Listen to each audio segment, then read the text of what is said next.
आगे लाल समुंदर, पीछे मिस्री सेना और दोनों ओर पहाड़ देखकर इजरायली लोग चिल्ला उठे। लेकिन मूसा ने उन्हें हौसला देते हुए ये कह दिया, डरो मत, ये लड़ाई तुम्हारी नहीं परमेश्वर की है।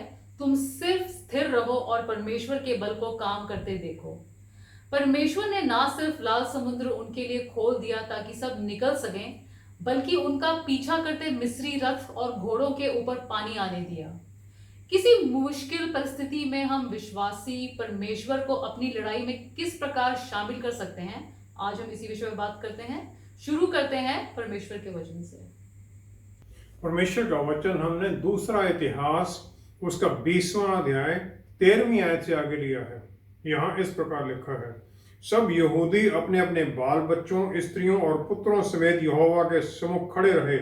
तब आसाफ के वंश में से यहेजियल नामक एक लेवी, जो जकरिया का पुत्र और बनाया का पोता और मतन्याह का पुत्र योएल का परपोता था, उसमें मंडली के बीच यहोवा का आत्मा समाया। तब वह कहने लगा, हे सब यहूदियों, हे यरूशलेम के रहने वालों, हे राजा यहोशापात, तुम सब ध्यान दो। यहोवा तुमसे यूं कहता है, तुम इस घड़ी भीड़ से मत डरो और तुम्हारा मन कच्चा न हो, क्योंकि युद्ध तुम्हारा नहीं परमेश्वर का है। कल उनका सामना करने को जाना, देखो वे सीख की चढ़ाई पर चढ़े आते हैं और यरूएल नामक जंगल के सामने नाले के सिरे पर तुम्हें मिलेंगे। इस लड़ाई में तुम्हें लड़ना ना होगा।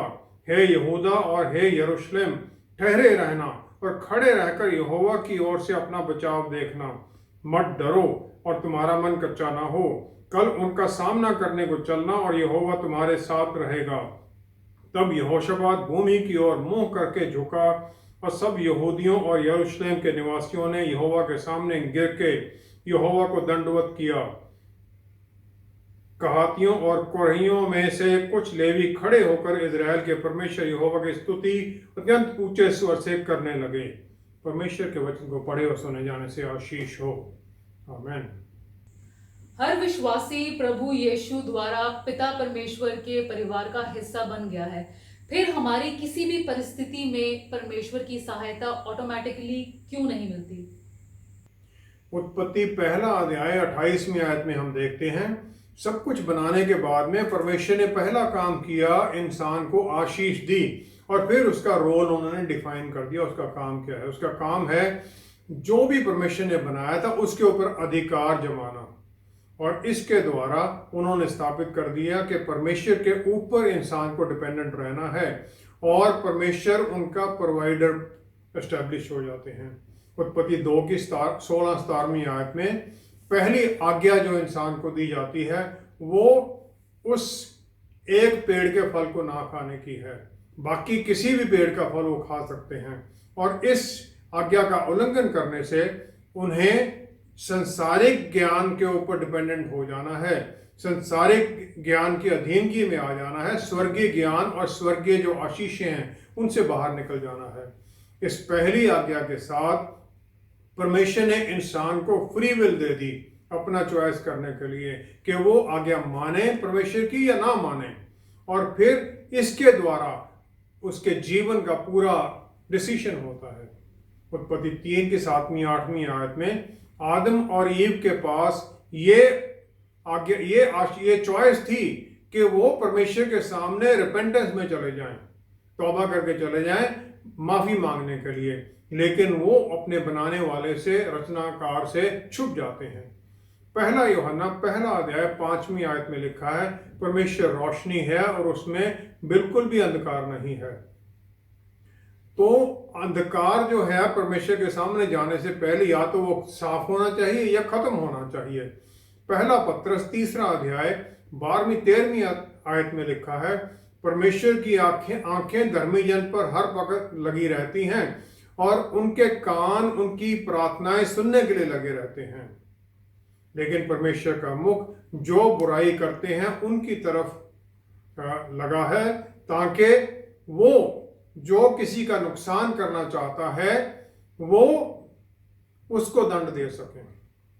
और फिर कौन है जो हमें, जो विश्वासी हैं, उनका भी नुकसान कर सके? जो फ्री विल है, हमें परमेश्वर की आशीष की तरफ उनकी मौजूदगी में ले जाने के लिए है, क्योंकि वो ही है जो हमें हर तरह की परेशानी में सहायता कर सकते हैं। हमारी पाप भरी परिस्थिति में भी उन्होंने हमें अपने सामने आने से, अपनी आशीष मांगने से मना नहीं कर दिया। रोमियो 5वें अध्याय की 8वीं आयत में लिखा है, परमेश्वर अपना प्यार हमारी तरफ दिखाते हैं कि जब हम पाप में डूबे हुए थे, उनका पुत्र मसीहा हमारे लिए मर गए। उत्पत्ति 3 की 8वीं 9वीं आयत में हम देखते हैं, सब कुछ जानने वाले परमेश्वर फिर भी आदमबाग में आ जाते हैं उस सही टाइम पर जब उन्हें मिलना है आदम और ईव से, उसी जगह पर जहां उन रोज मिलते थे। उत्पत्ति 6 की 6 में परमेश्वर देखते हैं इंसान की विकेडनेस, उनका पाप देखते हैं, और फिर वो पछतावा करते हैं कि मैंने इंसान को क्यों बना दिया। जो इब्रानी भाषा का शब्द है वो नाचाम है, जिसका मतलब है सैड हो जाना या मन के अंदर दुख आ जाना। परमेश्वर मन में दुख मनाते हैं। जो सबसे पहले इंसान, जो सबसे पहले रचना की गई जिस भी चीज की, वो लूसीफर था, जो कि स्वर्गदूत था। परमेश्वर ने उसे हर तरह से परफेक्ट बनाया था, लेकिन क्या परमेश्वर उसके वो रिबेलियन करने के बारे में जानते नहीं थे? क्या वो जानते नहीं थे कि वो परमेश्वर के खिलाफ ही खड़ा हो जाएगा? लेकिन इस बात ने भी परमेश्वर को उसे रचने से रोक नहीं दिया, क्योंकि वो उसे बगैर कोई पाप किए हुए ही सजा देनी हो जाती, और परमेश्वर जो न्यायी हैं कभी भी ऐसा नहीं करते। निर्गमन 14 की 11वीं 12वीं आयत में इजरायली लोगों ने मिस्र में जो परमेश्वर ने चमत्कार किए वो सब उन्होंने देखे थे, और ये भी उन्होंने देखा था कि उन किसी भी जो बलाएं आई थी मिस्रियों के ऊपर, किसी ने उनके ऊपर असर नहीं डाला था। लेकिन लाल समुद्र पर वो मूसा को शिकायत करने लग जाते हैं। परमेश्वर उनके एटीट्यूड के बारे में पहले से ही जानते थे, उन्हें पता था कि ये करेंगे। व्यवस्था विवरण 31 की 16वीं आयत में हम देखते हैं, जो मूसा के आखिरी दिन हैं, तो परमेश्वर उसे कह देते हैं, यहोवा ने मूसा से कहा, तू तो अपने पुरखाओं के संग सो जाने पर है, और ये लोग उठकर उस देश के पराये देवताओं के पीछे, जिनके मध्य वे जाकर रहेंगे, व्यभिचारी हो जाएंगे, और मुझे त्याग कर उस वाचा को जो मैंने उनसे बांधी है तोड़ेंगे। परमेश्वर ये पहले ही जानते थे कि इजरायलियों ने ये करना है, लेकिन फिर भी उन्होंने इजरायली लोगों को प्रॉमिस लैंड में जाने से वो रोके नहीं, उनका उन्होंने पूरी तरह से आशीष दी। यूहन्ना 5वां अध्याय 6ठी 7वीं आयत में, जो 38 साल से बीमार वहां पड़ा है इंसान पूल के किनारे पर, प्रभु उससे पूछते हैं, क्या तू चंगा होना चाहता है? इस सवाल का उत्तर सीधा है कि हाँ, मैं चंगा होना चाहता हूं। लेकिन वो आदमी क्या बोलता है? वो अपनी हेल्पलेसनेस दिखाने लग जाता है कि जब पानी स्वर्गदूत आके हिलाता है पूल के अंदर, तो मुझे कोई वहां ले जाने वाला नहीं है। लेकिन प्रभु यीशु ने फिर भी उसे चंगाई दे दी। मत्ती 7 की 7 में प्रभु यीशु की आज्ञा बहुत क्लियर है, मांगोगे तो तुम्हें दिया जाएगा, ढूंढोगे तो तुम पाओगे, खटखटाओगे तो तुम्हारे लिए द्वार खोला जाएगा। जब तक हम मांगते नहीं हैं, उन परमेश्वर हमारे किसी भी काम में हस्तक्षेप नहीं करेंगे, नहीं दखल अंदाजी करेंगे। और मांगना है मन की गहराई से, ऊपरी से नहीं। और किसी भी परिस्थिति में जब तक हम मन की गहराई से नहीं मांगते हैं, परमेश्वर कुछ नहीं करते हैं। मार्कुस 6 की 4वीं आयत में प्रभु यीशु अपने ही घर में, नाजरत में, अपने ही शहर में कोई खास काम नहीं कर सके, क्योंकि उनका विश्वास ही नहीं था लोगों का उनके ऊपर। और वो प्रभु यीशु को बढ़ई का पुत्र ही देख रहे थे, कारपेंटर सन। वो उन्हें परमेश्वर का पुत्र नहीं देख रहे थे, कोई विश्वास उन्होंने नहीं दिखाया। रेवलेशन 3 अध्याय 20वीं आयत, प्रकाशित वाक्य, जो प्रभु यीशु का वहां पर वायदा है, वो ये कहते हैं, मैं द्वार खटखटाता हूं, जो खोलेगा मैं उसके साथ आके भोजन करूंगा। वो हर एक को आशीष देना चाहते हैं, उनके मन में आकर आशीषें देना चाहते हैं, वो हमारे मनों में बसना चाहते हैं। अगर हम अपने दरवाजा मन का खोलेंगे तो वो आना चाहते हैं। लेकिन परमेश्वर किसी भी हालत में, हमारी किसी भी परिस्थिति में वो नहीं आएंगे जब तक कि उन्हें बुलाया ना जाए। क्योंकि हमें ही उनकी सहायता के लिए उन्हें पुकारना है। वो कहते हैं seek and you will find, मांगो तो तुम्हें दिया जाएगा, खटखटाओ तो द्वार खोला जाएगा। हमें मांगना है, उन्हें ढूंढना है, ताकि वो हमारी परिस्थिति में सहायता करें। सहायता करने के लिए वो तैयार हैं, हम भी तैयार हों। मन को झुकाएं, मन को दीन करें, आत्मा को दीन करें और उनके सामने झुक जाएं। नए नियम के अनुसार हमारे जीवन में परमेश्वर की सहायता में भी कुछ फर्क पड़ा है। लूका 22 की 31-32वीं आयत में प्रभु यीशु ने चेलों के लिए प्रार्थना की कि जब शैतान उन्हें गेहूं की तरह फटके तो उनका विश्वास किसी तरह से कमजोर ना हो। यूहन्ना 19 की 30 में प्रभु यीशु ने सलीब पर कह दिया टेटेलस्टाई, जो कि ग्रीक भाषा का शब्द है, जो एक रसीद के ऊपर स्टैंप लगा दी जाती है, पेड इन फुल। इसका मतलब है कि सब सेटल हो गया है, अकाउंट खत्म, बंद कर दिया गया है। जो ये ग्रीक भाषा का शब्द है, ये टेलियो से आता है, जिसका मतलब है गोल अचीव कर लेना, जो टास्क था उसे पूरा कर देना और रिजल्ट पूरी तरह से पा लेना। और इसके बाद में शैतान का किसी भी विश्वासी के ऊपर कोई अधिकार नहीं रह जाता है। रोमियो की पुस्तक 8वां अध्याय 34वीं आयत में लिखा गया है, प्रभु यीशु के सलीब पर कुर्बान होने के बाद में किसी भी विश्वासी के ऊपर कोई दंड किया गया नहीं है। वो तीसरे दिन जी उठे, स्वर्ग में उठाए गए और इस समय परमेश्वर के दाहिनी तरफ बैठे हैं, हम लोगों के लिए इंटरसेशन करते हुए, प्रार्थना करते हुए, ताकि शैतान का सब झूठ और जो एक्यूजेशंस हमारे ऊपर लगाता है उनको काउंटर किया जाए। अब जो बुलाए गए हैं, जो परमेश्वर से सहायता मांगते हैं, वो सहायता मांगे बिना परमेश्वर कभी भी किसी काम में दखल अंदाजी नहीं करेंगे। हालांकि हर सबको ही, चाहे विश्वासी हैं, जितने भी विश्वासी हैं, नहीं भी हैं, एक तरह की प्रोटेक्शन सबको अवेलेबल है, कुछ प्रोटेक्शन सबको अवेलेबल है। लेकिन यूहन्ना 1:12 के अनुसार प्रभु यीशु में विश्वास के द्वारा कि हमारे मुक्तिदाता हैं, हमें परमेश्वर के बच्चे होने का अधिकार मिल गया, हम उनके परिवार का हिस्सा बन गए हैं। अब अगर हम देखें भजन संहिता 65 उसकी दूसरी आयत, तो वहां लिखा है, हे प्रार्थना के सुनने वाले, सब प्राणी तेरे ही पास आएंगे, वो हमारी प्रार्थनाओं को सुनते हैं। फिर हम देखते हैं भजन संहिता 66 उसकी 19वीं आयत, परंतु परमेश्वर ने तो सुना है, उसने मेरी प्रार्थना की ओर ध्यान दिया है। वो सुनते हैं, हमारी प्रार्थनाओं की तरफ ध्यान भी देते हैं। वो जिसने सब कुछ बनाया, हम सब के ऊपर अपनी दृष्टि बनाए हुए हैं, और जो विश्वास की वाचा के अनुसार उनके बच्चे हैं, उनके ऊपर खास तौर पर हमारी तरफ वो खास तौर से देखते हैं, और फिर हम उनके साथ एकता में हैं। प्रभु यीशु हम में है, पवित्र आत्मा परमेश्वर के साथ, और हम उनमें हैं। भजन संहिता 91 उसकी पहली ही आयत अगर हम देखें तो वहां लिखा है, जो परम प्रधान के छाए हुए स्थान में बैठा रहे, वह सर्वशक्तिमान की छाया में टिकाना पाएगा। He who dwells in the secret place of the Most High shall abide under the shadow of the Almighty। जो परछाई है, वो दिन जितना सूरज ऊपर आता जाता है उतनी परछाई छोटी होती जाती है। दोपहर के पूरे समय पर परछाई बिल्कुल पैरों में आ जाती है। शैतान हमारे ऊपर हमला करता है जब हम कमजोरी की हालत में होते हैं। मत्ती 4 की 2-3 आयत में हम देखते हैं, प्रभु यीशु ने 40 दिन और 40 रात कुछ नहीं खाया, तब शैतान जब वो भूख में थे तब उनके पास आता है उनको टेम्प्ट करने के लिए।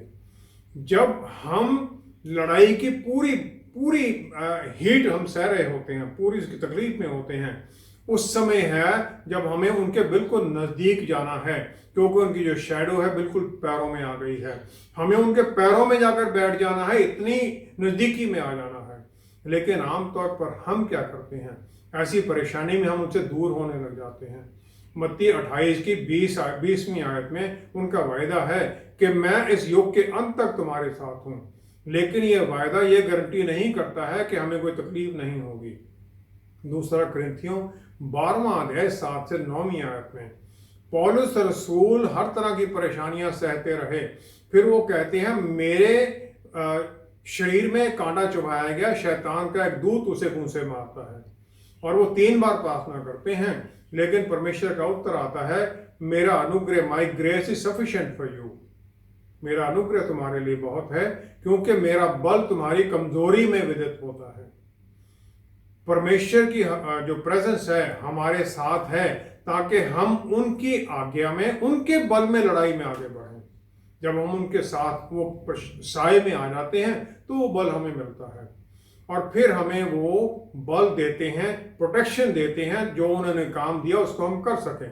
प्रेरितों की पुस्तक 23वां अध्याय 11वीं आयत में पौलुस रसूल को प्रभु यीशु कहते हैं, जिस प्रकार तुमने यरूशलेम में मेरी गवाही दी है, इसी प्रकार तुम्हें रोम में भी जाकर मेरी गवाही देनी है। जब 40 यहूदी लोग ये एक ओथ ले लेते हैं कि वो उसे पौलुस को मारेंगे, पौलुस रसूल को, तो रोमन कमांडर के पास वो संदेश पहुंच जाता है और रातों रात उन्हें सिजेरिया शिफ्ट कर दिया जाता है। परमेश्वर ये करवा देते हैं। दूसरा कुरिन्थियों 11वां अध्याय 23 से 28वीं आयत में पौलुस रसूल यहूदियों से किस प्रकार तकलीफें सहते हैं, किस प्रकार उन्हें मारा जाता है, पीटा जाता है, पत्थर मारकर उन्हें छोड़ दिया जाता है जैसे वो मर गए हों, लेकिन फिर भी वो अपने काम में लगे रहते हैं, अपने मिशन में लगे रहते हैं। रोमियो 8:28 में इतना सब कुछ सहने के बाद वो पौलुस रसूल ये कह देते हैं कि हम जानते हैं कि जो परमेश्वर को प्यार करते हैं उनके लिए हर चीज भलाई ही उत्पन्न करती है, वो जिन्हें परमेश्वर ने अपने काम के लिए बुलाया है। Who are called according to his purpose। मत्ती 25वां अध्याय 14 से 30 तक प्रभु यीशु का, परमेश्वर का हमें बुलाने में एक मकसद है। मकसद क्या है? वो रिच आदमी, जो अमीर आदमी जो जाना है कहीं पर, उसे वो अपनी संपत्ति बांट देता है, अपने नौकरों को टैलेंट दे देता है, हर एक की अपनी काबिलियत के अनुसार, और फिर उसके काम के लिए उन्हें इस्तेमाल करना है। हमें भी परमेश्वर ने कहीं ना कहीं कुछ ना कुछ एक टैलेंट दी है, हमारे भीतर उसने गुण डाल दिया है, हमें स्वर्ग राज्य के लिए उसके इस्तेमाल करना है। उनकी सुरक्षा, उनकी सहायता, उनकी हर तरह की प्रोविजन हमारे लिए अवेलेबल है जब हम आज्ञाकारिता में चलते हैं। जो हमें दिया गया है, जहां हमें रखा गया है, वहां रखने में एक पर्पज है। परमेश्वर ने ऐसे ही नहीं हमें डाल दिया कहीं पर भी, उस पर्पज को पूरा करने के लिए उन्होंने सब कुछ हमें दिया है। हम जब उसको इस्तेमाल करने लग जाते हैं तो सुरक्षा भी है, बल भी है, गाइडेंस भी है, उनकी हजूरी भी है, उनका हाथ भी है, फिर हम सब कुछ प्राप्त कर सकते हैं। परमेश्वर से सहायता मांगने का सबसे सही तरीका क्या है? वचन के अनुसार हमारी आत्मिक लड़ाई जो हम इस दुनिया में लड़ते हैं उसका सीक्वेंस एक दिया गया है। पहला है हमें खुद लड़नी है। अफसियों की पुस्तक 6वां अध्याय 17वीं आयत में हमें हथियार दिए गए हैं परमेश्वर के द्वारा। उनमें एक हथियार है आत्मा की तलवार, जो कि परमेश्वर का वचन है। मार्कुस की इंजील 11वां अध्याय 23वीं आयत में प्रभु यीशु कहते हैं, जब तुम इस पर्वत को कहोगे तो यह समुद्र में गिर जाएगा। कहना है, वचन बोलना है, वो तलवार को हमें इस्तेमाल करना है और उस तलवार के द्वारा फिर हम जीतते हैं। दूसरा है चर्च मेंबर्स या एल्डर्स को बुलाना। याकूब की पुस्तक उसका 5वां अध्याय 14वीं-15वीं आयत, वहां लिखा है, यदि तुम में से कोई रोगी है तो कलीसिया के प्राचीनों को बुलाए और वे प्रभु के नाम से उस पर तेल मलकर उसके लिए प्रार्थना करें, और विश्वास की प्रार्थना के द्वारा रोगी बच जाएगा और प्रभु उसको उठाकर खड़ा करेगा, और यदि उसके कोई पाप है वो भी क्षमा हो जाएंगे। तो दूसरा तरीका ये है बुलाना चर्च मेंबर्स को जो विश्वास में हैं और आत्मा से भरे हुए हैं, उनके द्वारा प्रार्थना कराना। तीसरा है स्वर्गदूतों की सहायता मांगना। इब्रानियों की पुस्तक 1 अध्याय 14वीं आयत में लिखा है, स्वर्गदूत टहल सेवा के लिए हैं विश्वासी लोग जो के उद्धार पाने वाले हैं।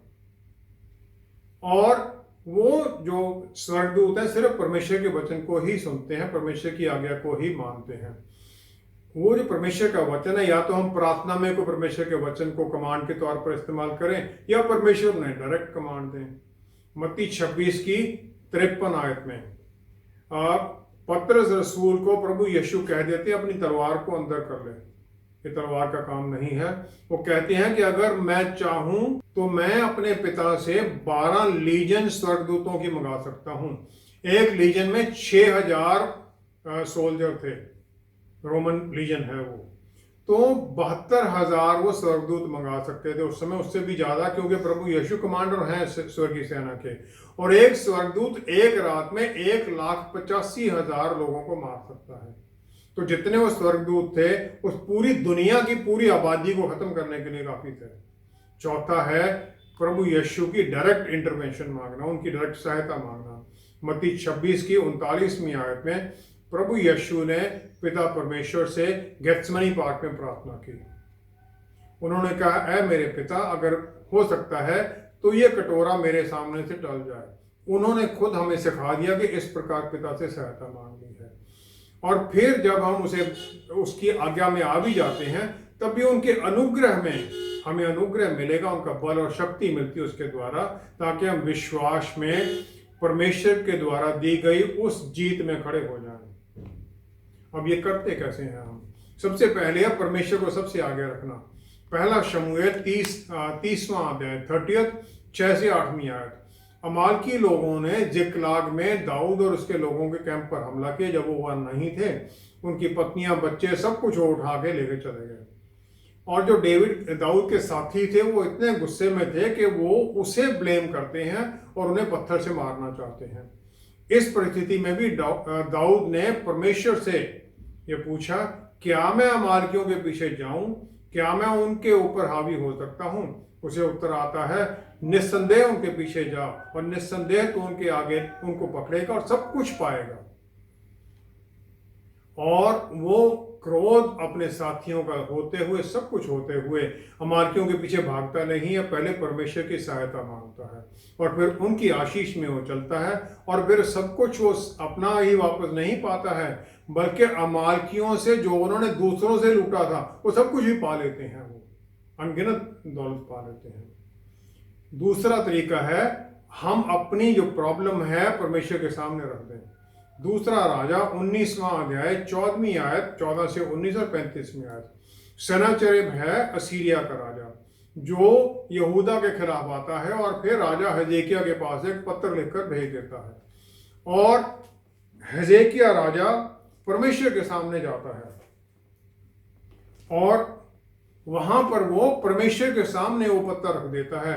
वो कहता है, ऐ राजाओं के राजा, ए धरती के राजा, मैं आप के सामने ये पत्थर रख देता हूं। और फिर परमेश्वर की आज्ञा के अनुसार एक स्वर्गदूत निकलता है और असीरियों के कैंप के अंदर 1,85,000 लोगों को मार देता है और सनाचरिब को वहां से वापस जाना पड़ता है। दूसरा है विश्वास में आज्ञाकारिता में चलना। न्यायियों के पुस्तक 6-7वां अध्याय, गिडियोन को स्वर्गदूत कहता है, अ माइटी मैन ऑफ वेलर, जबकि वो छुप कर बैठा है। और फिर उसे वो चुना जाता है कि तुम इजरायलियों को अपने दुश्मनों से निजात दोगे। गिडियन के बुलाने पर 32,000 लोग इकट्ठे हो जाते हैं, लेकिन परमेश्वर कहते हैं ये बहुत ज्यादा हैं, जो डरने वाले उन्हें निकाल दे। 22,000 घरों को चले जाते हैं डरने वाले। आखिर में पानी पीने के टेस्ट के द्वारा सिर्फ 300 लोग रखे जाते हैं। 300 लोगों के द्वारा परमेश्वर गिडियोन को उस पूरी सेना के ऊपर जीत दे देते हैं। परमेश्वर के सामने जब हम आ जाते हैं उनके अधीन में, तो जीत हमारी पक्की है। तीसरा है प्रेज एंड वर्शिप, आराधना करना, उनकी स्तुति करना। दूसरा इतिहास 20वां अध्याय 20 से 24वीं आयत तक। योशाफाट राजा है और उसके खिलाफ 3 सेनाएं आ जाती हैं। फिर वो जब परमेश्वर का वचन आता है, वो चुन लेता है लेवी घराने के लोगों को, जो सेना के आगे जाते हुए परमेश्वर की आराधना करते हुए चले। और जब वो आराधना करते हुए चलते हैं तो परमेश्वर घातक बिठा देते हैं और वो तीनों सेनाएं आपस में लड़कर ही खत्म हो जाती हैं। अमोन मोआब वाले सीरियन पर हमला कर देते, फिर आपस में लड़कर खत्म हो जाते हैं और नष्ट कर देते हैं। 3 दिन लग जाते हैं योशाफाट और इजरायलियों को पूरी धन दौलत इकट्ठी करने के लिए, उनके उठाकर लाने में मुश्किल होती है। यशायाह नबी की पुस्तक उसका 54वां अध्याय उसकी 17वीं आयत में लिखा है, जितने हथियार तेरी हानि के लिए बनाए जाएं उनमें से कोई सफल ना होगा। और जितने लोग मुद्दई होकर तुझ पर नालिश करें, उन सबों से तू जीत जाएगा। यहोवा के दासों को का यही भाग होगा और वे मेरे ही कारण धर्मी ठहरेंगे। यहोवा की यही वाणी है। ये आज्ञा है, परमेश्वर की आशीष है हमारे लिए। जितने हथियार हमारे खिलाफ बनाए जाएंगे, उनमें से कोई भी सफल नहीं हो सकता है। जब हम बने रहते हैं परमेश्वर की आज्ञाकारिता में, उनकी आराधना करते हुए, अपनी लड़ाई में जब हम चलते हैं, तब भी उनके ऊपर ही हमारा मन टिका रहे, उनके वायदों में ही हम चलते रहें, उनकी आज्ञा में ही हम चलते रहें, उनकी स्तुति करते हुए चलते रहें, तो स्वर्गदूत हमेशा हमारे आगे चलेंगे। क्योंकि प्रभु यीशु का ये वायदा है कि मैं तुम्हारे आगे आगे चलूंगा, सपाट रास्ते कर दूंगा, मैं सब पीतल के दरवाजों को तोड़ दूंगा, लोहे की छड़ों को तोड़ दूंगा। पीतल के दरवाजे वो हैं जो शैतान हमारे सामने बंद कर देता है, हमारी अपॉर्चुनिटीज को खत्म कर देता है। लोहे की छड़ें हैं जो हम अपने आगे हमने कैद बना रखी है, क्योंकि हम फंस जाते हैं अपने ही डर में, हम निकलना नहीं चाहते, डर में हम पीछे छुप जाते हैं। जब परमेश्वर के ऊपर हम अपना विश्वास बना लेते हैं, उनकी आज्ञाकारिता में चलते हैं, तो हमारे जो डर हैं वो भी वो खत्म करते हैं और आत्मा के द्वारा हमें बल और शक्ति से भर देते हैं, और फिर उस शक्ति में हम चलते हैं। लड़ाई में जीतने के लिए ये नहीं कि हम उठें और भाग लें, जरूरी पहले ये है कि हम परमेश्वर के सामने उस अपने मुद्दे को रखें, उनके वचन की आशीष में आए, फिर हम देखते हैं कि वो क्या हमें उस परेशानी में से सिखाना चाहते हैं। हम ये जानने की कोशिश करें हमें क्या सिखाने की कोशिश की जा रही है, हम वो सीखें, तब हम उस परेशानी से निकल आएंगे। और हर दिन आत्मा के द्वारा हमारी बढ़ोतरी होनी चाहिए, आत्मिक तौर पर, वचन में, विश्वास में हमारी बढ़ोतरी हर दिन होती रहनी चाहिए। अगर वो बढ़ोतरी नहीं हो रही है, तब हम कुछ सीख नहीं रहे हैं, हम वहीं खड़े हैं जहां पर थे, और वहीं खड़े हैं तो हमारी किसी भी तरह से तरक्की नहीं होगी। लड़ाइयों में फिर हम पूरी तरह से जीत में कभी भी बढ़ नहीं सकते हैं। आइए हम प्रार्थना करें। पिता परमेश्वर, हम आपका धन्यवाद करते हैं, हम धन्यवाद करते हैं प्यारे प्रभु जी कि आपका वायदा है कि मैं इस युग के अंत तक तुम्हारे साथ हूँ। प्रभु जी, ये वायदा है आपका कि कोई हथियार तुम्हारे खिलाफ किसी भी तरह से हावी नहीं हो सकता है। आपका वायदा है प्रभु कि मैं यहोवा परमेश्वर तेरा दाहिना हाथ पकड़े हुए हूँ। हम प्यारे प्रभु आपकी आशीष में हैं, आपने हाथ पकड़ा है तो प्रभु हम किसी भी तरह से जीत में ही चलेंगे, क्योंकि जीत तो प्रभु आपने पहले ही सलीब पर हमें दे दी है।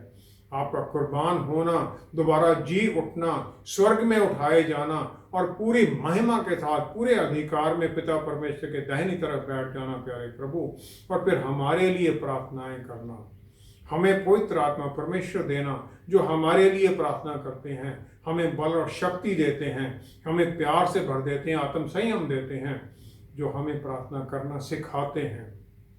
इन सब आशीषों में प्रभु फिर हम जीत में ही चलते हैं, हम जीत में ही फिर बने भी रहें, ताकि हमारे जीवन में प्रभु आप ही को महिमा मिले और आपके द्वारा पिता परमेश्वर को महिमा मिले। पिता परमेश्वर, सारा आदर आपको देते हुए सब प्रार्थनाएं विनतियां हम आपके चरणों में आपके प्यारे बेटे प्रभु यीशु के पवित्र नाम में रखते हैं। आमेन, आमेन, आमेन।